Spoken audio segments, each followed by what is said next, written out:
To say that it's been a hot minute since the last CG Matter tutorial on this channel is a understatement. I think it has been months or maybe even a year since I've done a proper long tutorial. We've gone through the fast tutorial phase, we've gone through the garbage video phase, and now here I am, mainly because this video is sponsored and I need to, make a video this month. But here I am once again with a tutorial. This time I want to talk about how to make compasses because not only is it like kind of an interesting project, but it goes over stuff like rigid body dynamics, rigid body constraints, basically everything you need for a growing boy milk breakfast.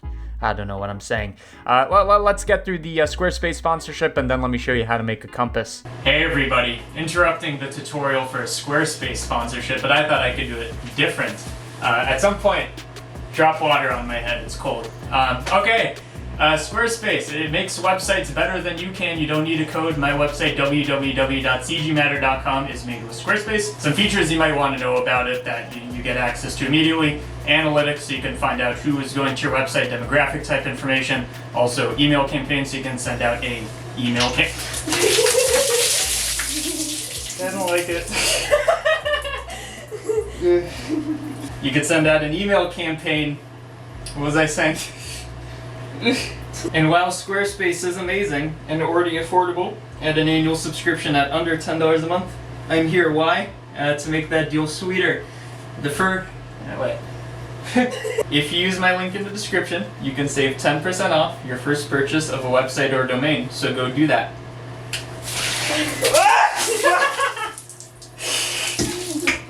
I don't like it, dude. Okay, we have returned. Let's talk about how to make a compass. So, I feel like I'm rusty even though I've been doing this on the default Cube channel for like literally every single day.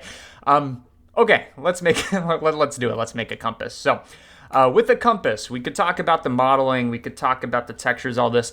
Really, the most interesting part is how do you make a needle that follows an object, whatever it may be, dynamically. And I want to do this, with physics, right? I don't want to actually hand animate anything. So let's talk about that first and then we'll get into it. Again, this is strange. To do this, what I'm going to do is I'm going to add in a plane. So I'm just going to model our needle compass, and then we're going to give it dynamics. So I'm just going to make it smaller, taller. I want it to be nice and skinny, like it hasn't eaten in a very long time, even though it probably should. There we go. We have a needle. Add a loop cut in the middle. Take these two vertices, M to join in the center, M to join in the center, and this is the essence of your thing. I'm gonna give this thing dynamics, and then we're gonna model it to look better than just a skinny sonic diamond. Okay, take this. We're gonna add in a rigid body constraint because again, we want this thing to be led by physics. We click play, and you see, yes, we have successfully made a thing falling into the abyss. Congratulations. We want this thing to, one, not be falling, so stationary. But second of all, only rotation should be affected. So that I keep hitting the microphone. And this is actually kind of a tricky thing to do. To fix this, what I'm going to do is I'm going to add in kind of like a temporary or kind of like a placeholder rigid body object. So it can be a cube, it can be a plane, a sphere. It really doesn't matter. I'm just going to put it in the center. This is going to be the fulcrum or the pivot point for this thing. And I'm going to give this a rigid body being, I guess, an animated one. So when we play this now, this will be stationary, but the other thing will kind of pop off of it because it's like exploding away. But okay, that's the thing. To make it work, take the object that is falling, in other words, the needle, shift click our pivot point. We are going to run the connect command. You type in connect. Apparently I already did it. You can also go to object, rigid body, connect. And you can see this connects the two so that the needle inherits the stationary, not moving essence of the cube. But also, this empty is added, and this just encapsulates our constraint. So when you connect two rigid body objects, what you're doing is you're adding a constraint. In this case, we are connecting the first object, the cube, the pivot point, to the second one, the plane, which is the thing. I can actually give this thing a good name, like a needle. And then that should update in the constraint, if I can find it. Yes, needle. Cool. It looks like it's not doing much, but in reality, we have everything we need here. So I'm just going to turn this into a hinge. This is just a different kind of constraint that makes it work. And you can see, if we were to add in another object, so I'm just going to add in kind of like a hitting the thing object, rigid body, animated. You can see that now, I mean, it's behaving weirdly, but it is reacting to it. I think this is because of the, we need to apply scale. You can see this thing's actually working in terms of the physics, right? It's pivoting, it's giving us rotation, and it has momentum and all this, but it's not moving in location, which in this case is a good thing. Cool. Now, how do we get it to like follow an object? I had a lot of trouble trying to figure this one out. Because what you'd think is you just add in a force field, you make it a force, you give it a negative number, but whatever you do, it's not going to react to it, I found. So here's the solution I found. It's kind of obvious when you think about it. You add in another placeholder object. So we had one kind of rigid body placeholder for this hinge fulcrum thing. The second one is going to be kind of our magnet at the tip of it. So this is going to be our north, and the other thing's going to be our south. I don't know. I'm going to make this thing a rigid body. I think I want to make it passive. I honestly cannot remember. Maybe it's... No, whatever. We'll leave it as is. When we do this right now, it's going to kind of like explode away from our needle because it's also a rigid body, and then it's going to sit on it. Like you patted it on the head. Sit. Good boy. It's going to do that. Just like with the previous thing, I'm going to take this, connect it to the needle, which is connected to the fulcrum, and then run the connect command, which makes it so the cube is now just stationary on there. Difference being, now we actually have a second constraint. So this is the first one with the hinge.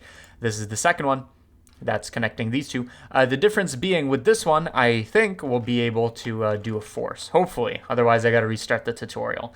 So let's add in a force. I'm going to put it over here and give it a bigger strength. And you can see now it is reacting. So what's happening here? You can kind of see it in these relationship lines.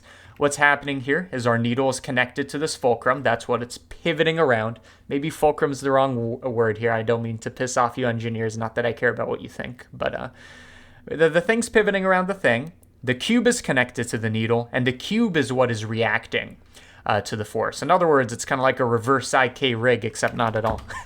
But it's a physics-based rig. It's working, not like a needle, or not like a compass where the tip is supposed to follow this, but it works.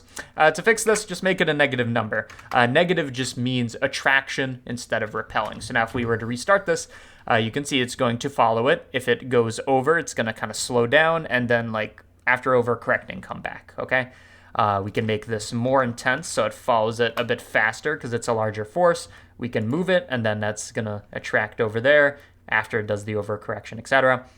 By the way, if you want to make this overcorrection not insane, I'm just going to add in another force field, make it drag. That means it kind of has to fight through the air, and that's going to make the motion more worth it. Not that the thing is sentient. But you can see now the overcorrection's a bit less. We move it. It follows. Beautiful. I guess we should save this thing. I have not promoted the Patreon on this channel for a long-ass fucking time. We're calling this Patreon, whatever. Okay, so we have our basic rig. It doesn't look good, but in terms of the motion, it's working perfectly. The nice thing about this is now that we basically have our setup, we can just like mess around with the mesh and still get the same behavior. So I'm going to go into edit mode, just make this thing a bit nicer, some bevels, some vertex bevels. I'm just going to select this vertex and this vertex, Control B, but hit V to make it a vertex bevel. Something like that just for a curved needle. I don't know, I want to give this thing a bit of thickness. I'm just going to select everything, extrude on the Z-axis, also move it down to correct for this. Now do be careful with the whole location thing. That might mess stuff up, but it seems to be fine. You might need to like reposition your cube just to make sure that everything's proper because of that bevel. Okay, perfect. Just make it look good. Do whatever is necessary.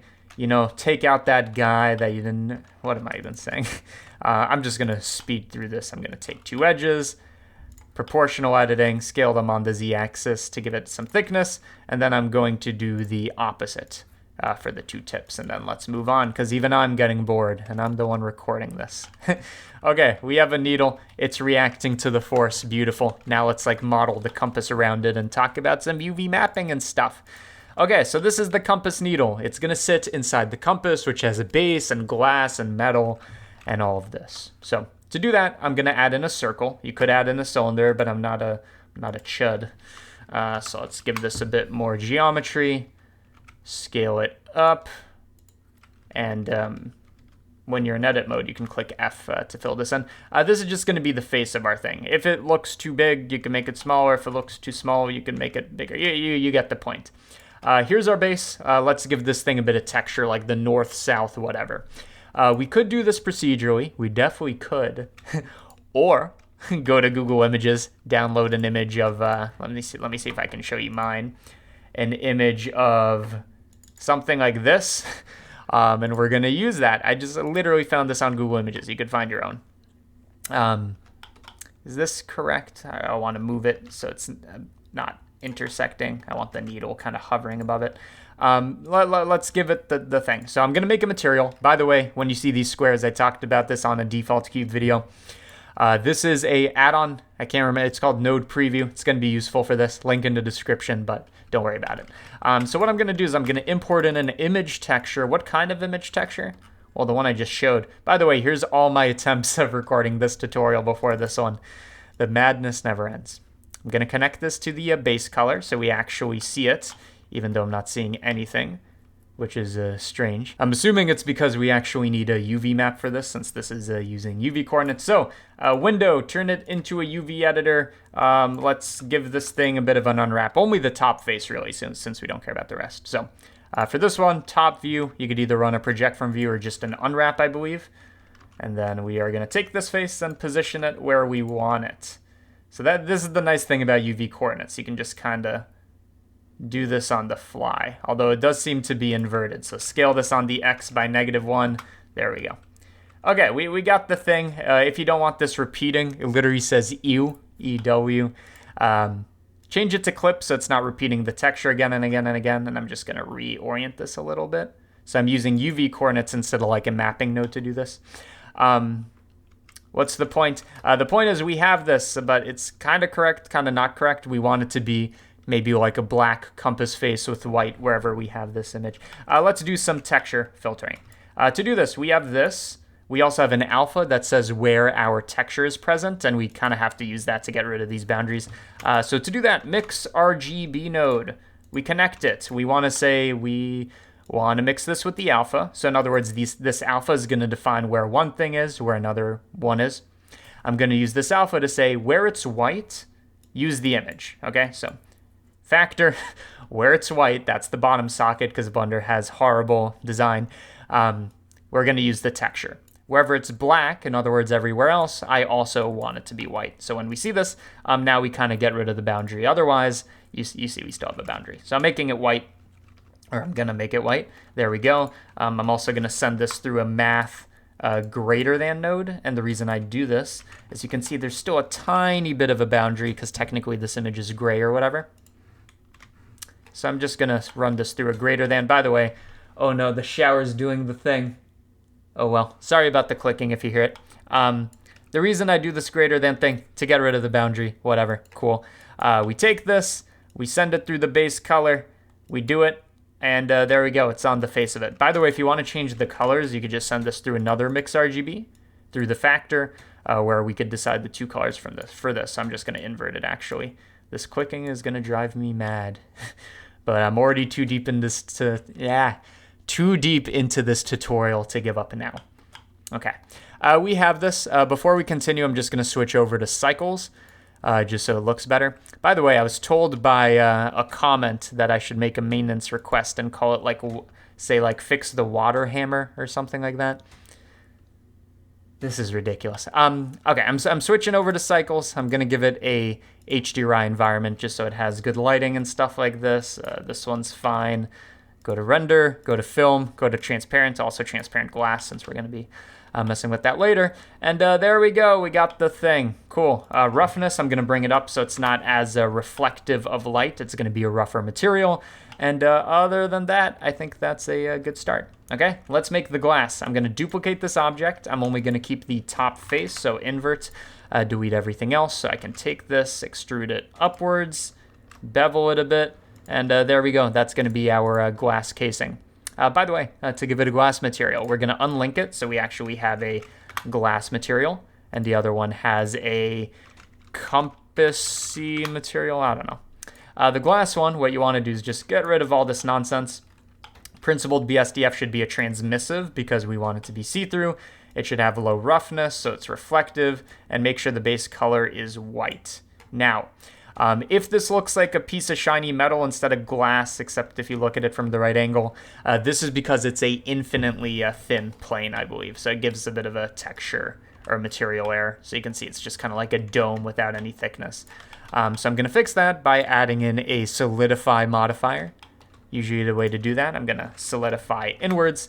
And you can see now this thing has some thickness and it has a interior, exterior.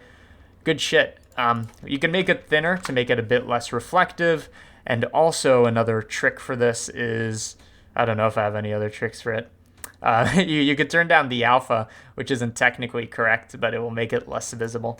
But for now, I guess this is just what it would look like inside that HDRI environment. Again, if you have an enabled transparent glass, do it, because it will give you different results. So make sure you have transparent glass.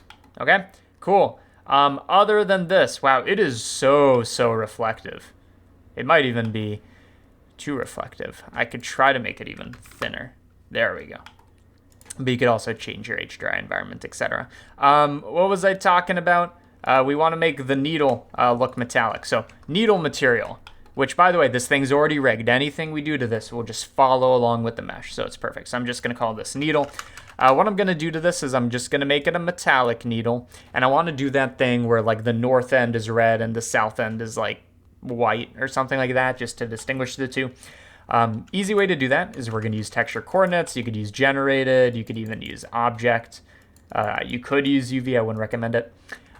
Reason any of these work is because it is attached to the mesh, which basically means even as this moves, you can see the coordinate system moves with it. And that also applies to object coordinates. You can see it's rotating with it, but something like window coordinates would not. You can see it's like red on the bottom and then it moves away from it. Generated coordinates, we're going to separate by x, y, and z. So you can separate by x, by y, by z. It seems like we care about y because that's the gradient that goes from black on the bottom all the way up to white. So I'm going to take this, make a bit of a distinguishing line with a greater than. You can see I'm basically taking this gradient and saying what part of it is bigger or less than, in some cases, some number. And you can see it makes this like line cutoff thing, okay? I'm going to keep it at halfway in between, which is 0.5. And just like before, whenever you have a mask like this or an alpha, whatever you want to call it, you could send it through a mix RGB where you can define the color of one thing and the color of another. So let's connect that to the base color. It's metallic, it's in cycles, and it looks beautiful. I'm thinking for the other end, I'm going to make it a bit darker. And more reflective too, why not?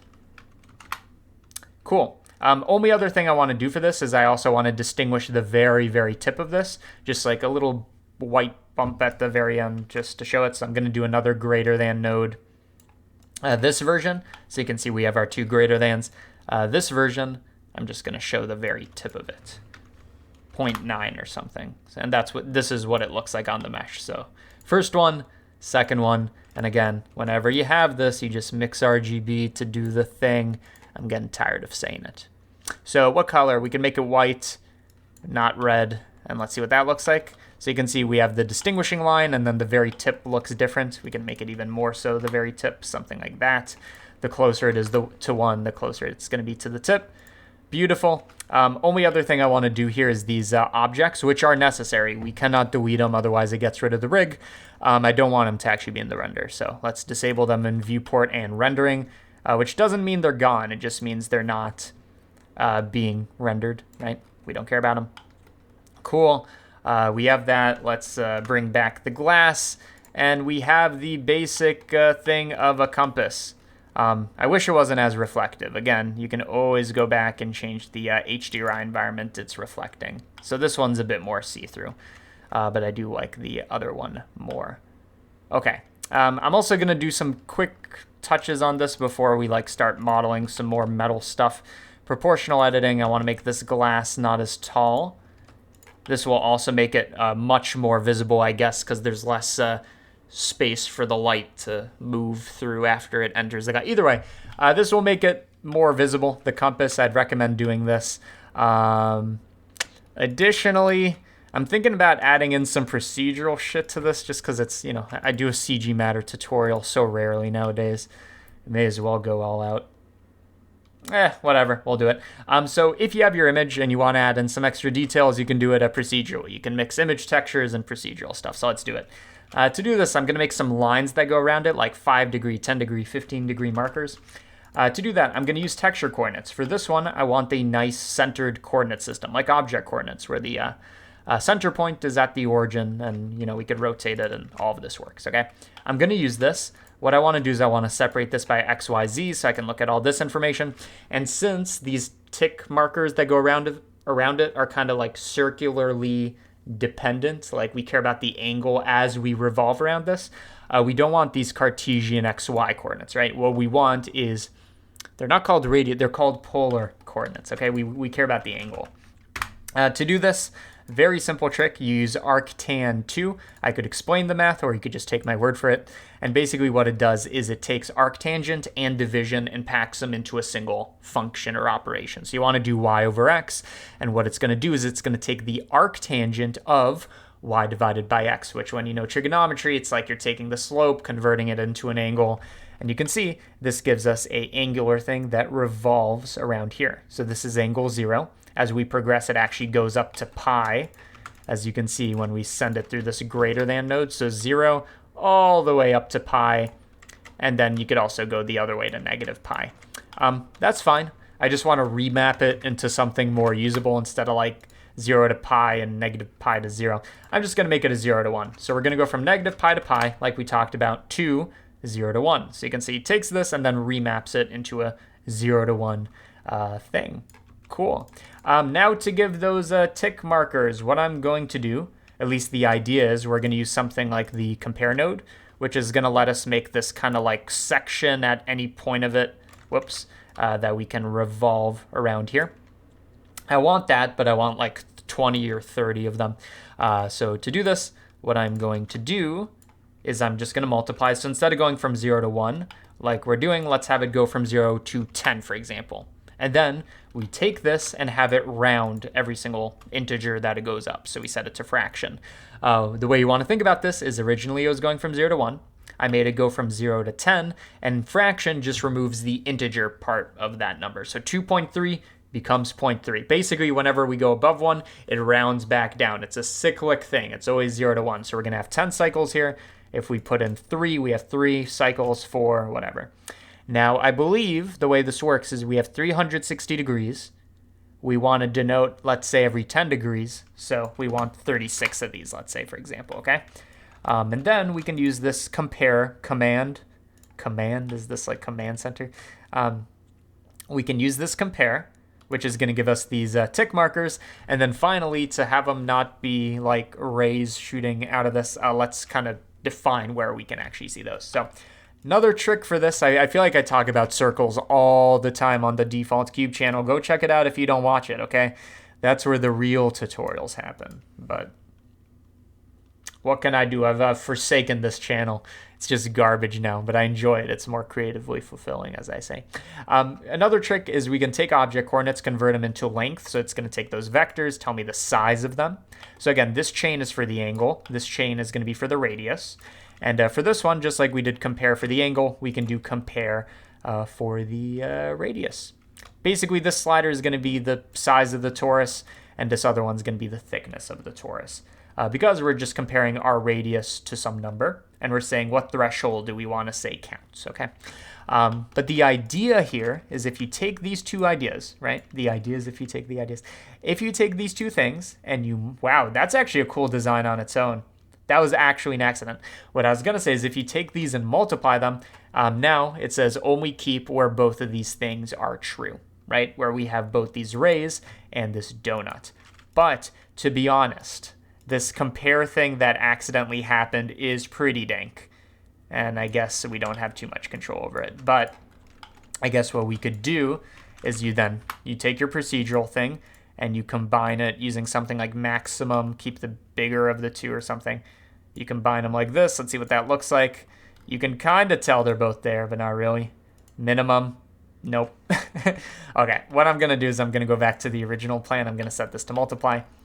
We are going to keep it on maximum, which is just going to keep the larger of the two. In other words, on the interior, keep the compass. On the exterior, keep these lines.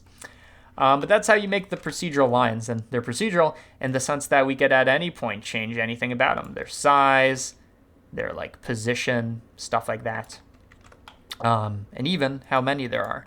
So if I wanted to denote every 5 degrees, we multiply it by 2, and I kind of like the look of that a lot more. Okay, let's see what this looks like, and make sure we have the glass on top of it. Yeah, that makes it look like a legit compass. Celebration, celebration. Where are we? We did it. We didn't do it. We have a bit more to go, but we're almost done. So we have a good looking compass. It follows the physics of the thing. It's not gonna look. It's not gonna calculate visibly too fast in cycles. You can see it's doing it. This is the kind of thing that's better to look at from wireframe view. But we have a working compass. Now let's just make it make a bit of what? Let's have me make a bit of sense, honestly. Right now, this thing's hovering in the abyss. So let's make a little piece of metal that centers this, okay? Cylinder, again, nothing we do here quite matters in terms of the, not in like a spiritual sense, but like, or like a nihilist sense. But it doesn't affect the rigid body simulation, okay? I'm just gonna smooth this, make it normals, this makes it not look weird. Same thing for this one, shade smooth, auto smooth, that's the trick. I just want to make this thing like make sense and have it attached. So I'm just going to do some quick modeling. I don't really know what to explain here because I'm kind of doing it on the fly. Some loop cuts, some extrusions. By the way, a quick trick for extrusions I learned recently, even though I've been using this software for 2 years. Alt-E gives you these extrusion options. Normally I go to the extrusion menu. But Alt-E lets you extrude along normals, which is what we want, right? If you didn't do that, extrusion looks like that. So Alt-E, extrude along normals. I'm just going to make a little thing here, bevel the other things. I don't really know what I'm doing, but it looks good, and that's all that matters. You could look at a reference of a compass and try to recreate it and have it be physically accurate too. No reason you can't do that. I'm just making it up on the fly. There we go. We have a metal thing. Let's see what it looks like. Cool. Let's give it a metal material. Metal. What do we want it to look like? We want it to be metallic. We want it to be very shiny. And maybe... No, I was going to say we want it to be darker, but honestly that looks pretty solid. Yeah, there you go. If you want to be lazy, like I do, just take this again. We're going to reuse this asset. I'm just going to make a little handle for this thing. So I'm just literally reusing the asset. It's going to inherit the geometry, the material, everything. Just place this here. Go into edit mode so that we don't have to make a new material for this. So anything we add to this is automatically going to be part of the object. So we're not like adding in another object like here. We're adding it to this. So edit mode, I'm going to add in a torus. What do I want for this torus? I want it to be skinny. So how do we do that? Skinny is called the minor radius. Yes, I always forget that. So I'm going to give it a thing of 0.1. Whatever, that's good. Position it here. Oh, we have proportional editing enabled. That was going to move it. And I'm just going to scale it down so we have a little thing, a little handle to hold it by. Something like that. And again, this is going to inherit the metallic material. Although I have found one weird thing. I don't know if this is intentional or not. The shade smooth doesn't... Oh, no, never mind. I was going to say it doesn't carry over. Kind of carries over. Maybe the angle was a little... not forgiving enough. 45 degrees. Okay, there we go. We have a thing to hold it by. It's a compass, and more importantly, if I can go to wireframe, more importantly, it's a working compass. And just a little trick, by the way, if you want it to look like it's following an object like this sphere, what you're going to do is you're going to put the sphere over this effector, this force field, which is what's actually doing the work. Just parent it to it. And now it's going to move with it, which makes it look like it's trying to follow the sphere instead when you go to rendered view. But there you go, a compass. Why am I making a compass, or why did I make it? I mean, it's over. I don't know. It's done now, though. We have a fucking compass. So hopefully you enjoyed this tutorial. More CG Matter garbage to come. More 30-second VFX, whatever. Hopefully you enjoyed this thing. Thank you to Squarespace for sponsoring, and... thank you, patrons. That's the show. See ya. Patreon below. Get the blend file. And, yeah. Thanks for watching. Bye.